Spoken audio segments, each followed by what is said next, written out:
यो कृषि र यो घामको ठ्याक्कै 36 को आँकडा हो नि। 3 दिन भयो घाम नलागेको, पैसो टिपेर राखेको, त्यो पैसो कुहिएला जस्तै छ। घामै नलाएर ढाकेर राख्दा पनि पैसो कालो कालो पो हुन लाग्यो।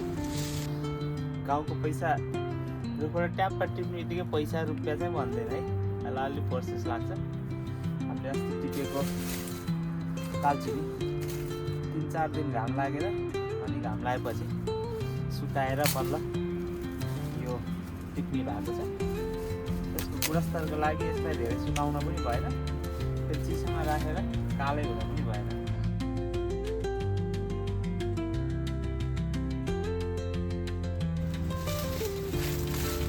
के स्टाइलको 45 हो।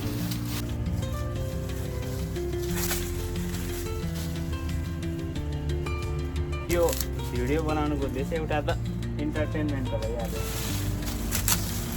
अर्को यो काम भन्ने कुरा सानो ठुलो हुँदैन, यो कामको सम्मान गर्नुपर्छ भन्ने पनि हो। अब हाम्रो भान्जा नयाँ पुस्तालाई कमाउन चाहिँ दुःख हुन्छ है भन्ने कुरा सिकाउनलाई पनि हो। तर भान्जा चाहिँ मेहनती छन्, पढ्दै पनि छन्, आज हामी शनिबार सदुपयोग पनि गरिरहेको छ। त्यो कृषिको काम पनि सम्मानित कामै हो भन्ने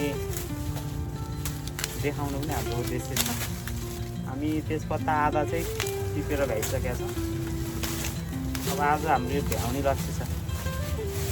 यो बोरा भर्ने भनेको आधा भान्जा के छ, भान्जा भ्याइन्छ त?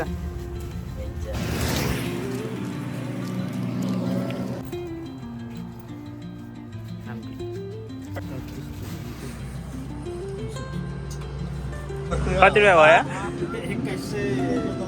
2165 भान्जा 2165। हामीले तेजपत्ता बेचेर आइसकेका छौँ 2165 रुपियाँको।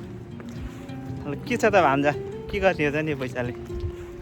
जुत्ता किन्ने, फुटबल किन फुटबल खेल्न मनपर्छ भनेपछि ल, हजुरहरू पनि फुर्सदको समयमा यसरी पैसालाई रुपियाँ बनाउन सक्नुहुन्छ है त।